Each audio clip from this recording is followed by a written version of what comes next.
We are just days away from March 19th, and hell is terrified. If there is one saint the devil absolutely loathes, one name that makes the enemy go cold and silent, it is Saint Joseph. And Padre Pio knew this secret better than almost anyone alive in the last century. If your family is suffering from unexplained arguments, financial ruin, or an unbearable spiritual heaviness this Lent, it is not a coincidence. The enemy knows the date that is approaching. He has circled it, and he wants to break you, break your marriage, break your children, break your peace, before you receive the grace that is waiting for you on March 19th. Padre Pio warned that there is one specific thing, an exact spiritual shield that you must ask of St. Joseph before his feast day arrives. Do not make the mistake of reaching March 19th without doing this. Today, I'm going to reveal Padre Pio's exact instruction to armor your home. Stay silent and listen. You feel it, don't you? Something in your home has been off. A tension with no name. A heaviness that sits in the air like smoke, but there's no fire you can point to. Your kids are snapping at each other over nothing. You and your spouse are speaking in short, cold sentences, the kind that leave marks.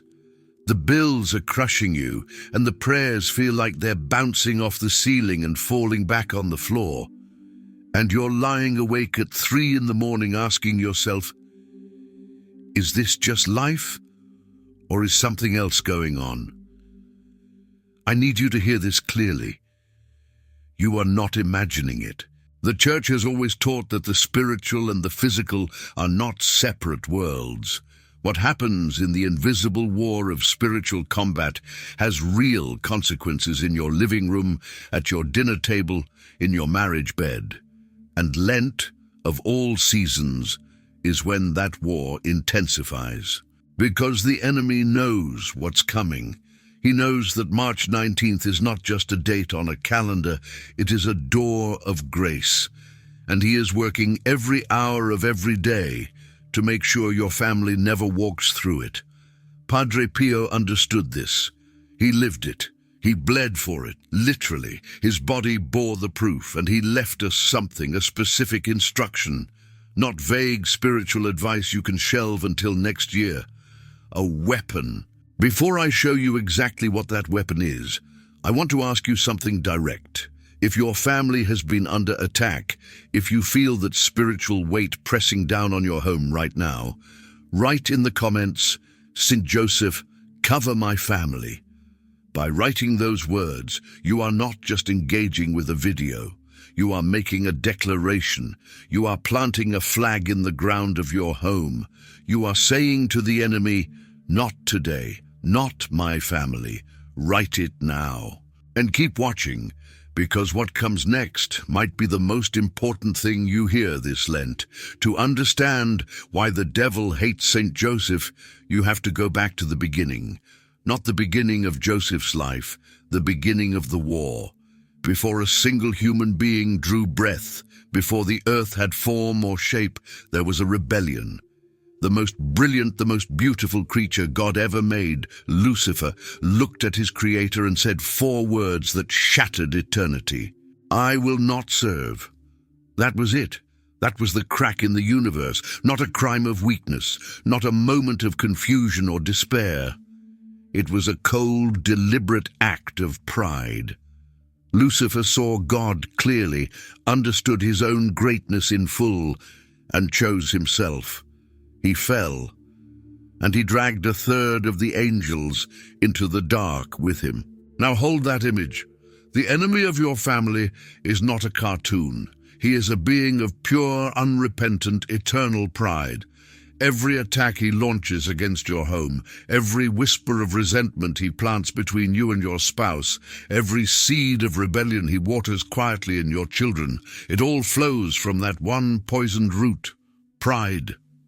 And then there is Joseph, a carpenter in Nazareth, no army, no throne, no recorded sermon in all of Scripture.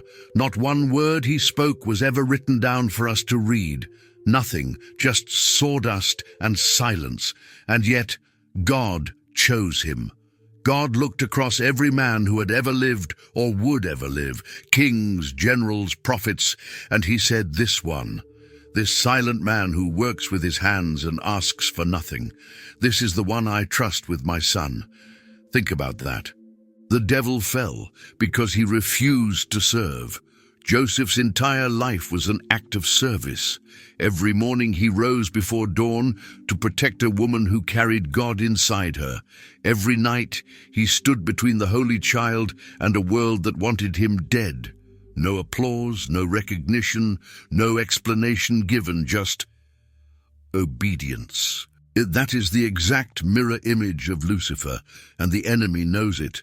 Every time a father gets up in the dark to provide for his family without anyone noticing, every time a husband swallows his pride and chooses peace over being right, that is the spirit of Joseph alive in the world, and the devil cannot stand it, because it reminds him every single time of exactly what he refused to be.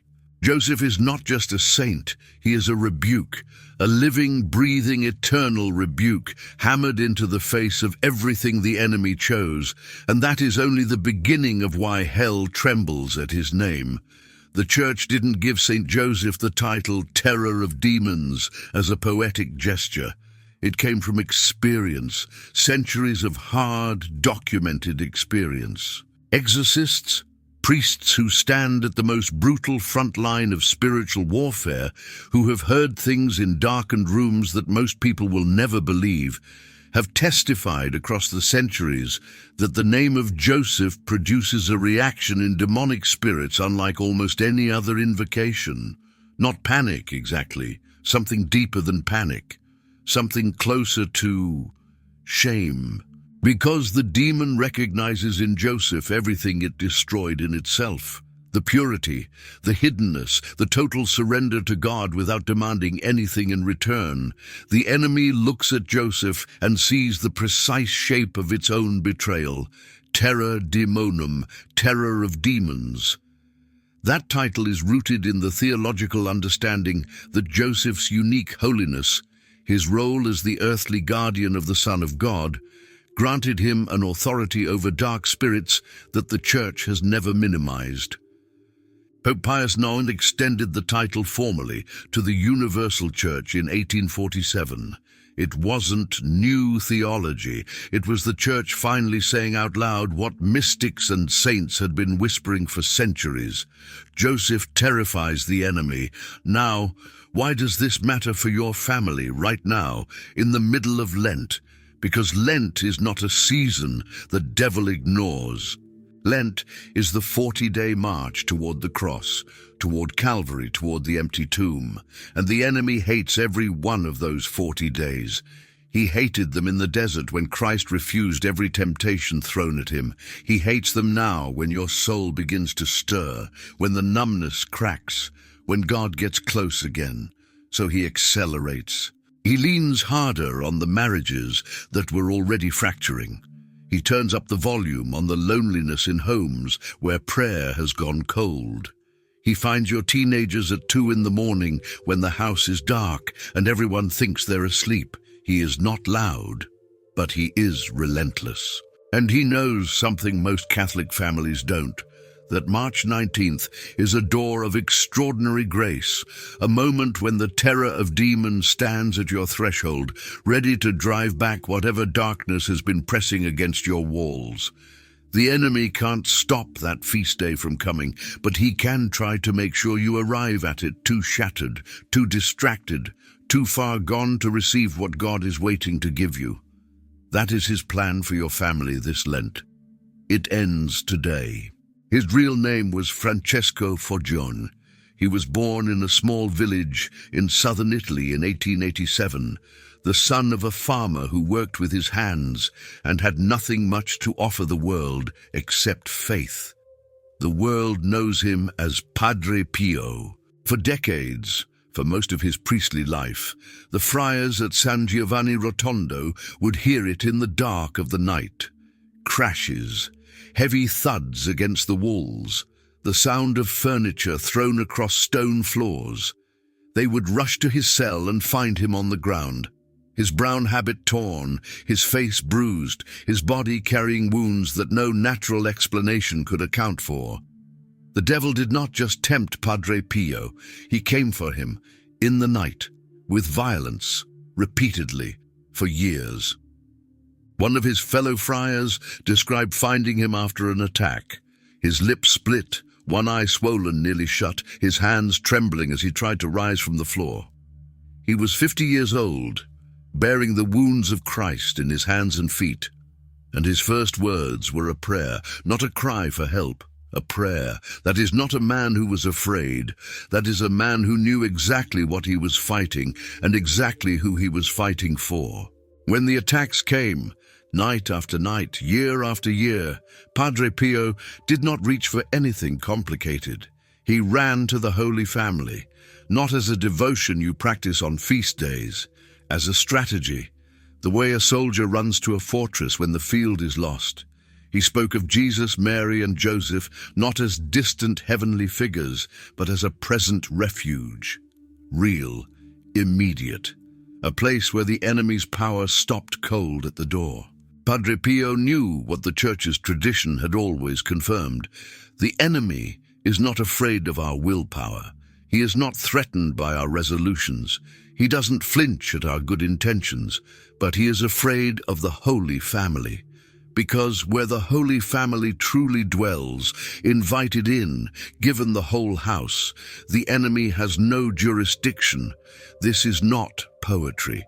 This is theology, forged in fire. Padre Pio suffered every day of his priestly life, and through all of it, the Holy Family was his armor. If it was enough for Padre Pio, it is enough for your home. So here it is, the thing you came here to find. What is the one specific thing Padre Pio's spiritual tradition tells us to ask of Saint Joseph before March 19th? Most people will get this wrong. I say that without judgment, because the enemy has spent centuries making sure we aim at the wrong target. When Catholic families pray to Saint Joseph, they tend to ask for the same things: a job, a healing, relief from debt. Those prayers are good. Joseph is a provider, and God hears every one of them. But Padre Pio pointed to something deeper, something that makes the enemy far more afraid than any change in your bank account. He pointed to purity. Not purity in the narrow, flattened sense our culture has reduced it to. Purity of heart, the kind Saint Joseph carried in absolute fullness, the kind that made him a fitting guardian for the Son of God, the kind that orders your interior life, your thoughts, your desires, your hidden intentions, all of it toward God and away from the 1,000 quiet corruptions the enemy plants in us every day. And connected to that purity, the grace of a happy death. That phrase sounds foreign to modern ears. It isn't morbid. The grace of a happy death means dying in the state of grace, with the sacraments, with your soul ready to meet God. It means that when the final hour comes, for you, for your spouse, for the people you love most, the enemy does not win that last battle. Saint Joseph is the patron of a happy death because he died in the arms of Jesus and Mary. No human being in history has ever had a more protected departure from this world. And here is the theology that changes everything. Where the purity of Saint Joseph truly dwells, the devil has no jurisdiction to enter, not reduced jurisdiction, not limited access, none. That is the shield. That is the weapon Padre Pio points us toward, not just protection from financial ruin or family conflict, though those matter enormously. Protection at the level of the soul, the level where the real war has always been fought.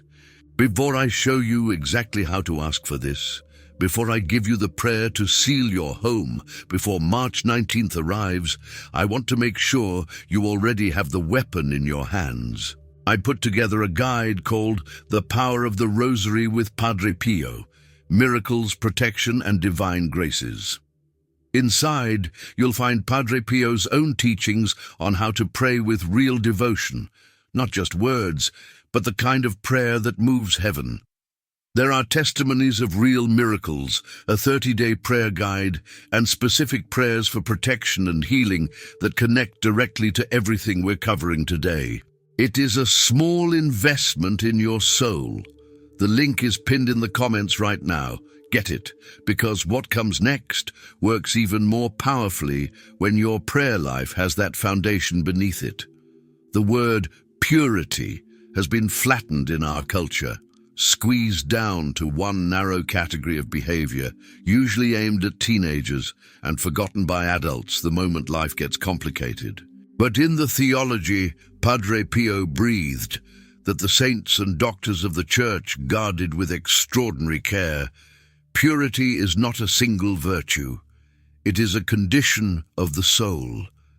A pure heart is a heart that is undivided, not split between God and the thousand small gods of comfort and control we build on the side, not half-surrendered, not loving the Lord on Sunday and quietly serving the enemy in the private rooms of the heart all week long. A pure heart gives God everything, the whole house. No room locked, no corner hidden. St. Joseph had this in a degree that only one other human being has ever fully matched. Think about what his life actually demanded. He received no explanations when they were most needed. When the angel came to him in a dream and told him the child Mary carried was of the Holy Spirit, Joseph had not been consulted. There was no briefing, no preparation, just a message in the night and a life that would never be ordinary again. He received it, and he obeyed. When Herod began killing children and the angel told Joseph to flee into Egypt in the middle of the night, there was no deliberation. His hands were already packing what they could carry before dawn broke. They were gone. That is not passive compliance. That is a soul so ordered toward God that there is no internal friction, no part of Joseph pulling back, no corner of his heart whispering, "Wait, but I had plans." What about what I wanted? Pure, undivided, surrendered without remainder. And that is precisely what the enemy cannot penetrate. The devil's entire strategy rests on finding the crack, the resentment you haven't confessed, the old wound you're still managing, the fear you've been carrying instead of bringing to God. He finds that crack and he works it slowly, patiently in the dark, until the wall gives. But a heart with no cracks, a home genuinely consecrated to the purity of St. Joseph, a family that places itself under his patronage with sincerity before March 19th arrives. That home has a door the enemy cannot open, not because of your spiritual performance or your discipline or how many rosaries you've prayed this month, because of who is standing at the threshold. Joseph, the silent carpenter, the undivided servant, the man God trusted above all others with his son, stands at the door of every home that calls on his name with a sincere heart, and hell feels it the moment he arrives. This is why the attacks on your family have felt so relentless. This is why the arguments are sharper than they should be, why the discouragement is heavier than the circumstances explain, why rest doesn't come and peace feels like something that exists in other people's homes, not yours. The enemy is trying to reach you before Joseph does. He knows the feast day is close. He knows what waits for your family on the other side of it. He is working fast. Work faster. Here is what you do tonight. Not next week, not the morning of March 19th. Tonight, after the dishes are done and the kids are in bed and the house has gone quiet, don't reach for the phone. Don't turn on the television. Don't fill the silence the way we always do when the quiet gets uncomfortable. Let it be quiet. Kneel if you're able. Sit if you aren't. The posture of your body is not what this is about. It's about the posture of your soul. And then, tell the truth. Tell God the truth about your home. the actual truth about what has been breaking, about the fear you've been carrying alone because you didn't know who to tell, about the anger you haven't been able to put down, about the person in your family you've been struggling to love the way they deserve. Don't dress it up. Don't make it sound holy. Just say it, the way you'd finally say it to a doctor when you're desperate enough to stop pretending you're fine. And then invite Joseph in. Not a ritual, not a formula, a decision, a real interior permanent decision to place your home under the protection of the man God chose above all others to guard his son. Pray this: Saint Joseph, terror of demons, guardian of the Holy Family, I am standing at the door of my home, and I am asking you to stand here with me. You know what is inside these walls. You see the wounds I can't name out loud, and the fears I carry into every room. You see the enemy's footprints in the places where our peace used to live. I am not asking you for a feeling. I am asking for your presence. Cover the doors and windows of this home with your mantle before your feast day arrives. Let nothing moving against my family find any ground here. Ask Jesus, the boy you raised and fed and protected, to grant us purity of heart. Not just clean behavior, undivided souls, hearts with no crack for the enemy to work. And when our last hour comes, mine and every person I love, be there. Stand at that final threshold the way you stood at every threshold in Nazareth. Bring us home safely. We are your family, Joseph. Protect us. Amen. Stay there after you say it. Don't rush toward the next thing. Let the silence work. Joseph is already there. You came here today because something in your home needed this. Maybe you couldn't name it when you clicked on the video. Maybe you just felt the pull, the sense that something was wrong, that the weight pressing on your family was real, that there had to be an answer somewhere. There was. There always was. And now you have it. St. Joseph is not a figure behind glass in a distant century. He is not a statue gathering dust. He is a living intercessor, present, active, and more powerful against what is moving against your family than anything the enemy has assembled. March 19th is coming. You have time. Not much, but enough. The devil hates hearing this name. If you're going to place your family under the mantle of Saint Joseph today, if you are done letting the enemy have ground in your home, declare it. Seal it. Write in the comments right now, St. Joseph, protect my home. Do it now, not when the video ends, not when you remember later. Right now, before the enemy fills the next 30 seconds with something else, and this becomes just another video you watched and forgot by morning. Write it. St. Joseph, protect my home. By writing those words, you are not engaging with an algorithm. You are making a declaration over your family. You are drawing a line in the ground. You are telling the enemy, in front of heaven, out loud, with witnesses, that this home belongs to God. That declaration matters. Heaven hears every word. If you want to keep discovering the spiritual weapons the saints left for us, the armor the Church has carried through 2,000 years of exactly this kind of warfare, subscribe to this channel. There is more to come. All of it is for your family. May the peace of Saint Joseph be with you and with your home.